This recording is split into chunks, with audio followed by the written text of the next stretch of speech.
Bonjour Lévi, Bonjour Charlotte, j'entends un petit accent, de quelle nationalité êtes-vous? je suis un juif européen de nationalité française. Et l'accent il vient d'où? Du sud de la France, mais je suis né dans l'est de la France, Nancy. Quelle profession exercez-vous? Aujourd'hui je suis consultant en affaires européennes. Vous êtes juif pratiquant, alors je voulais savoir si c'était facile de pratiquer sa religion en France.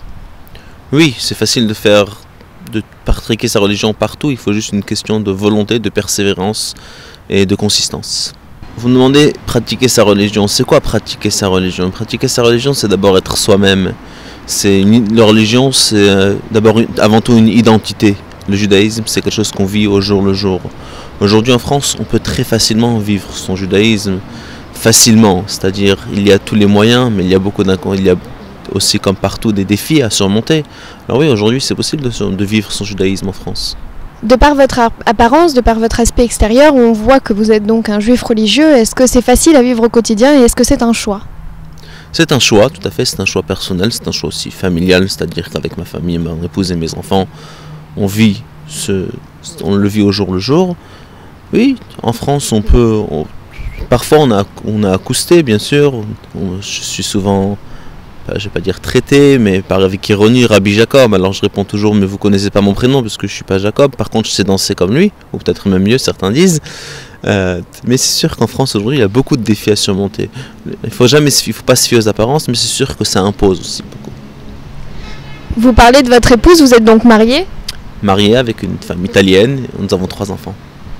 Quelle est la place de votre femme dans votre vie et plus particulièrement dans la religion?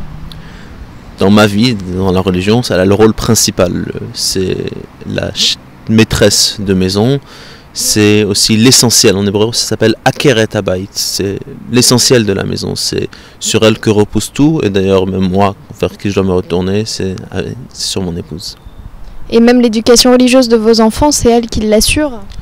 Alors, attention Charlotte, vous dites éducation religieuse. L'éducation, il y en a une seule. Et c'est pas une éducation religieuse, une éducation laïque, une éducation civique, une éducation morale. Chaque chose que l'on fait, les enfants nous regardent, nous observent. On n'est pas toujours conscient de ça, mais en tant que parent, il faut être conscient de ça. Il faut prendre conscience. Et c'est aussi cette responsabilité que j'ai en tant que, je veux dire, juif religieux, juif pratiquant avec mon apparence, que c'est un privilège et une responsabilité que nous menons à chaque moment de notre vie. Là où on va, quoi qu'on fasse, on est observé, on nous regarde. Et nos enfants nous regardent. Alors oui, mon épouse fait, mais bien sûr l'éducation, c'est pas tout seul, c'est pas un parent unique qui peut le faire, c'est chacun qui apporte sa valeur ajoutée. Mais bien sûr, la majorité du temps, c'est avec mon épouse qui la passe et moi j'essaye juste de ne pas gâcher ce qu'elle fait de bien. On est lundi, il est midi. Est-ce que ce matin vous avez prié, vous vous êtes rendu à un office ou vous avez prié chez vous peut-être? Alors, c'est une très très bonne question. C'est pas parce qu'on est lundi. Effectivement, lundi a une importance parce que le lundi, le jeudi et le samedi, on lit la Torah. On sort les roues de la Torah, donc oui, je me rends à la synagogue plusieurs fois par jour, 3 fois par jour pour prier. Mais c'est avec ça qu'on commence aussi notre journée, c'est avec la prière.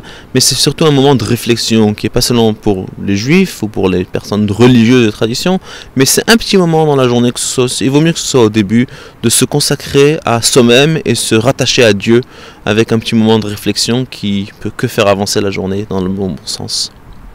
Et donc c'est compatible avec votre vie socio-professionnelle? Il faut savoir où est-ce qu'est l'essentiel. L'essentiel, c'est pas je vais travailler, mais c'est je vais rentrer à la maison. Pour pouvoir rentrer à la maison le soir, il faut que je travaille la journée. Pour passer un moment agréable avec ma famille, même si c'est pas une grande quantité, mais c'est être important en qualité, donc il faut beaucoup travailler. Donc oui, il faut savoir chaque chose relativiser et aussi les rendre associables et pas dissociables. Le fait d'être votre propre patron, ça aide quand même.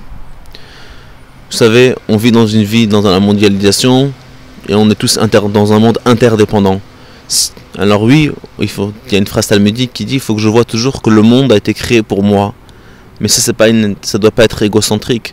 Pour moi, ça veut dire c'est moi seul qui peut faire la différence que moi seul je peux faire. Et cette différence-là, il faut tous qu'on en soit conscient.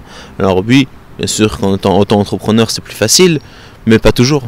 Vous savez qu'approchent les élections municipales et a fortiori les élections européennes. Quelles seraient vos doléances pour les personnes qui seraient potentiellement élues? Alors, 3 échéances importantes cette année, l'avenir, municipale, européenne et sénatoriale aussi. Ce sont 3. La première chose, ce que je voudrais dire, et c'est appeler tous ceux qui nous regardent, tous les citoyens européens éligibles, puisqu'il fallait s'inscrire avant le 31 décembre, d'aller voter, exprimer sa voix.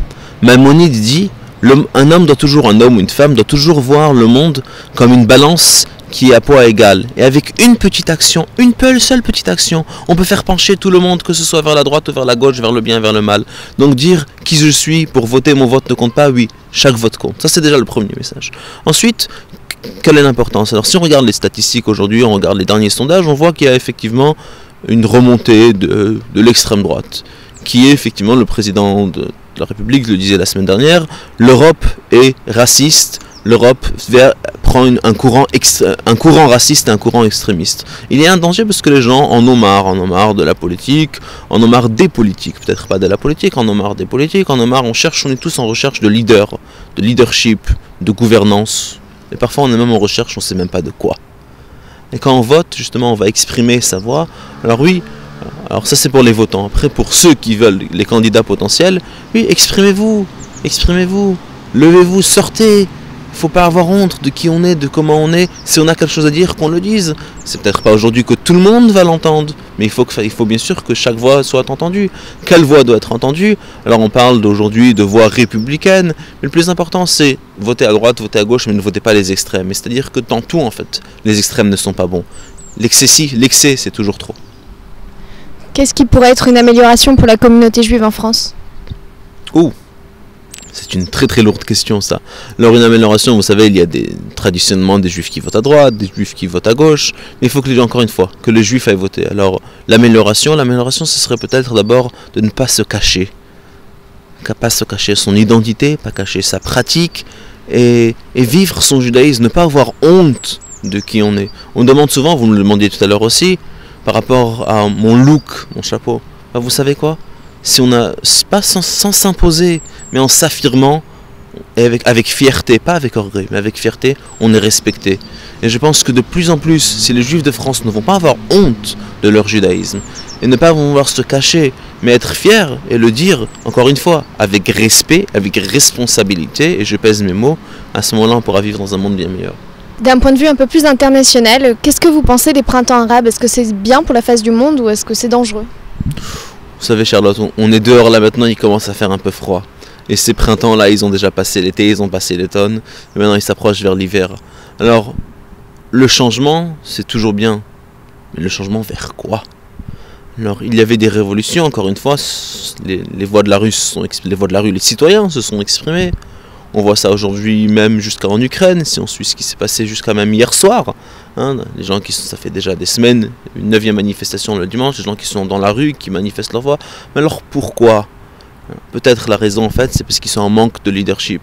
Alors en ce qui concerne le printemps arabe, encore une fois, si ça vire vers l'extrémisme et vers l'intolérance, ça risque d'être très dangereux. Et en France, le phénomène Dieudonné et tout ce qui l'entoure, vous en pensez quoi? J'essaie plutôt de me concentrer du phénomène, encore une fois, de l'individu, de soi-même. Qu'est-ce que nous on peut faire? Il ne faut pas donner bien sûr trop d'importance à beaucoup de choses qui se passent, mais encore une fois, ça doit être bien sûr, et ça l'a été fait par le gouvernement et par les autorités, ça doit être condamné, des restrictions doivent être prises, il y a eu beaucoup de mise en œuvre, mise en place pour pas que ces spectacles, bien sûr que la justice fasse son travail. En ce qui concerne les individus, c'est pas en manifestant, encore une fois, qu'on va faire la différence, mais c'est en s'affirmant, en étant fier de qui on est, ne pas avoir honte, ne pas aller se cacher. La haine, c'est interdit dans votre religion? C'est pas interdit puisqu'elle est mentionnée. Écrit, tu n'haïras pas ton prochain en toi-même, donc non. À l'époque, on voyait qu'il y avait un moment où on pouvait haïr quelqu'un pour le ramener vers le droit chemin, pour l'écarter. En 2014, avec les médias sociaux, tout le contact, non, il faut garder le contact pour être plus proche. Alors, encore une fois, la haine c'est une attitude. On peut changer d'attitude, il faut que nous changeons nos attitudes. Le musulman, c'est un ennemi pour le juif? Pas du tout. Pas du tout. Mais chaque individu peut avoir parfois, dans chaque personne, il y a des tendances qui peuvent parfois tourner vers le viril, vers le négatif, vers le mal. À celle-ci, il faut faire attention. Pas du tout. J'ai rencontré à plusieurs occasions des dirigeants, des musulmans, des imams et même des leaders religieux et politiques arabes avec qui j'ai toujours un plaisir d'échanger des idées, de même parler arabe avec eux, de me parler leur langue. Ils sont souvent surpris de voir un juif religieux qui parle arabe, mais c'est la langue paternelle de mon papa, qui a grandi à Casablanca au Maroc. C'est quelque chose, c'est très important de communiquer dans une langue qu'ils puissent comprendre et garder un rapport étroit et des très bonnes relations avec ces communautés. Le sionisme, c'est quoi? Tzion, c'est Jérusalem. Et bien sûr, 3 fois par jour, on dit dans la prière qu'on lève nos yeux vers Tzion et le retour à Tzion, le retour à Jérusalem avec la reconstruction du 3e temple et la venue du Messie. Alors est-ce que le sionisme, c'est la reconnaissance de l'État d'Israël en tant qu'État appartenant au peuple juif, ou c'est l'invitation des Juifs à se rendre en Israël pour y vivre? La semaine dernière, le peuple juif a perdu un grand, Ariel Sharon. Ariel Sharon, c'était un chef militaire avant tout, un général, quelqu'un qui a donné sa vie, la vie de sa vie, son sang, du moins ses efforts, son esprit, son combat de bataille pour Israël, pour la terre d'Israël. Et c'est très très important de pouvoir toujours défendre les limites, les frontières d'Israël, pas les limites que nous décidons un jour, celles-ci sont les limites, demain ce seront des limites différentes, mais ces limites-là, les limites vraies d'Israël. Et ça, c'est Ariel Sharon, c'était justement ce grand homme-là, un vrai homme qui avait l'amour d'Israël et l'amour du peuple d'Israël. D'où elles viennent ces limites d'Israël? C'est pas moi qui les ai faites, ce sont celles de la Torah, les limites qui ont été délibérées après avec les différentes conquêtes. Vous savez, aujourd'hui, voilà, nous sommes tous les deux nés en Lorraine. Alors, est-ce qu'elle doit retourner aux Allemands parce qu'un jour elle leur a appartenu? Elle a appartenu d'abord à la France, ensuite aux Allemands, maintenant elle est à la France. Et Israël, c'est au peuple juif. Et que fait-on des Palestiniens dans ce contexte? Si seulement on regardait dans la carte et on regardait la taille de ce minuscule tout petit Israël, il y a tellement de gens qui combattent pour leurs droits, qui leur souhaitent la bienvenue. Mais bien sûr, les Palestiniens en Israël, citoyens israéliens, peuvent vivre en Israël, s'ils ne sont pas des terroristes qui vivent en Israël.